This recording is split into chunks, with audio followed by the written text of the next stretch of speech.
বৃষ্টি নামার সম্ভাবনায় বুধবার থেকে তাপমাত্রা কমার আভাস দিয়েছে আবহাওয়া বিভাগ। এদিকে সারা দেশে গরমের দাপট অব্যাহত থাকায় হাঁসফাঁস অবস্থা মানুষের।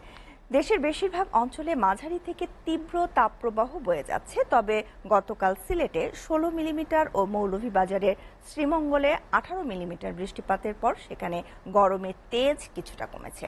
চট্টগ্রাম বিভাগেও গরমের তীব্রতা কিছুটা কমে এসেছে, তবে ঢাকা বিভাগ সহ দেশের বেশিরভাগ অঞ্চলে চলমান তাপপ্রবাহে বিপর্যস্ত হয়ে পড়েছে জনজীবন। আবহাওয়া অধিদপ্তর বলছে, আজ ও আগামীকাল গরমের দাপট অব্যাহত থাকবে। গতকাল দেশের সর্বোচ্চ তাপমাত্রা রেকর্ড করা হয় যশোরে 42.2 ডিগ্রি সেলসিয়াস, ঢাকায় ছিল 39 ডিগ্রি। রাজশাহী, চুয়াডাঙ্গা, সাতক্ষীরা, বাগেরহাটের মোংলা, কুষ্টিয়া, খুলনা, পাবনা, ঈশ্বরদী, নওগাঁ, নীলফামারী, টাঙ্গাইল, ফরিদপুর ও গোপালগঞ্জে সর্বোচ্চ তাপমাত্রা ওঠে 40 ডিগ্রির ওপরে।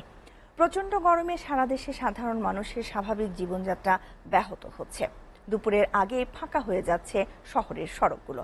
আবহাওয়া বিভাগ জানিয়েছে, চট্টগ্রাম ও সিলেট বিভাগের 2-1 জায়গায় আজ অস্থায়ীভাবে দমকা হাওয়া সহ বৃষ্টিপাতের পাশাপাশি কোথাও কোথাও শিলাবৃষ্টি হতে পারে।